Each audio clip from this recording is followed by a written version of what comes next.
नमस्कार मित्रों। पुण्य तो हम सभी लोग करते हैं, लेकिन आपको पता है कि सबसे बड़े 5 महापुण्य कौन से हैं? अगर आप इन महापुण्यों को अपने जीवन में उतार लेते हैं, तो आप भगवान के बहुत ही लाडले और प्रिय व्यक्ति बन जाओगे। लेकिन हम इन 5 महापुण्यों के बारे में जाने उससे पहले हम आपको एक छोटी सी कहानी सुनाते हैं, जो आपको महापुण्यों के बारे में बहुत ही अच्छी जानकारी देगी। धर्मानंद नाम का एक राजा था, जो बड़ा ही प्रजापालक था। वह हमेशा लोगों के हित के बारे में सोचता था और कार्य करता था। वह इतना कर्मठ था कि अपना सुख दुख, ऐशो आराम सब कुछ छोड़कर सारा समय लोगों के कल्याण में लगा देता था। और वह जन कल्याण के कार्यों में इतना व्यस्त था कि भगवान की भक्ति और पूजा पाठ के लिए भी समय नहीं निकाल पाता था। एक बार वह राजा सुबह सुबह वन की तरफ भ्रमण करने के लिए जा रहा था। तभी रास्ते में एक दिव्य पुरुष को देखा।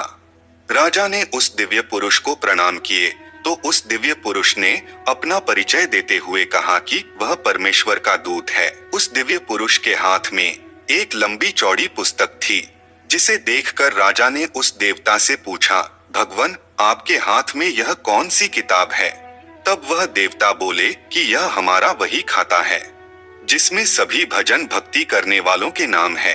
राजा को भी उस किताब में अपना नाम जानने की उत्सुकता हुई, तो राजा ने कहा कि कृपया देखिए तो इस किताब में कहीं मेरा नाम भी है या नहीं। वह दिव्य पुरुष किताब का एक एक पृष्ठ उलटने लगे, परंतु राजा का नाम कहीं भी नजर नहीं आया। राजा ने देवता को चिंतित देखकर कहा, महाराज, आप चिंतित ना हो, आपके ढूंढने में कोई भी कमी नहीं है। वास्तव में ये मेरा दुर्भाग्य है कि मैं भजन कीर्तन के लिए समय नहीं निकाल पाता, और इसीलिए मेरा नाम यहाँ नहीं है। उस दिन राजा के मन में आत्मग्लानि सी उत्पन्न हुई, लेकिन इसके बावजूद उन्होंने इसे नजरअंदाज कर दिया और पुनः परोपकार की भावना लिए दूसरों की सेवा करने में लग गए। कुछ दिन बाद राजा फिर सुबह वन की तरफ टहलने के लिए निकले, तो उन्हें वही देव महाराज के दर्शन हुए। इस बार भी उनके हाथ में एक पुस्तक थी। इस पुस्तक के रंग और आकार में बहुत भेद था, और यह पहली वाली से काफी छोटी भी थी। राजा ने फिर उन्हें प्रणाम करते हुए पूछा, महाराज, आज कौन सा बही खाता आपने हाथों में लिया हुआ है? देवता ने कहा, हे राजन, आज के बही खाते में उन लोगों का नाम लिखा है जो ईश्वर को सबसे अधिक प्रिय हैं। राजा ने कहा, कितने भाग्यशाली होंगे वे लोग, निश्चित ही वे दिन रात भगवत भजन में लीन रहते होंगे। क्या इस पुस्तक में कोई मेरे राज्य का भी नागरिक है? देव महाराज ने बही खाता खोला, और ये क्या? पहले पन्ने पर पहला नाम राजा का ही था।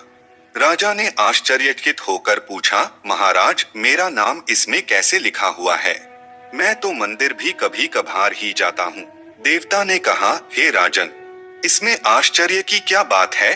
जो लोग निष्काम होकर संसार की सेवा करते हैं, जो लोग संसार के उपकार में अपना जीवन अर्पण करते हैं, जो लोग मुक्ति का लोभ भी त्याग कर प्रभु के निर्बल संतानों की सेवा सहायता में अपना योगदान देते हैं, उन त्यागी महापुरुषों का भजन स्वयं ईश्वर करता है। हे राजन, तू मत पछता कि तू पूजा पाठ नहीं करता, लोगों की सेवा कर, तू असल में भगवान की ही पूजा करता है। परोपकार और निःस्वार्थ लोक सेवा किसी भी उपासना से बढ़कर हैं। अब हम आपको 5 महापुण्यों के बारे में बताते हैं। नंबर 1, अन्न पुण्य। किसी भूखे को भोजन कराना, चाहे वह मनुष्य हो या जानवर, अपने सच्चे हृदय से उनको भोजन कराना, यह पहला सबसे बड़ा पुण्य है। नंबर 2, शयन पुण्य। निराश्रित मनुष्य या जानवरों को आश्रय देना, यह दूसरा सबसे बड़ा पुण्य है। नंबर 3, वचन पुण्य। यदि आपके पास ना भोजन है और ना धन है किसी को दान करने के लिए, तो आप अपनी निर्दोष वाणी से व अपने मधुर शब्दों से अन्य के दुखों को सुख में परिवर्तित कर सकते हैं, अर्थात उन्हें सुख पहुंचा सकते हैं। नंबर 4, नमस्कार पुण्य। अपने से बड़ों व छोटों के प्रति नम्रता पूर्ण व्यवहार रखना, यह सबसे बड़ा पुण्य है। बड़े बुजुर्गों के चरण स्पर्श करने मात्र से ही आपके पाप पुण्य में बदल जाते हैं। नंबर 5, मन पुण्य। हृदय में सभी प्राणियों के प्रति सुख की भावना रखना और अहिंसा का पालन करना बड़ा पुण्य है।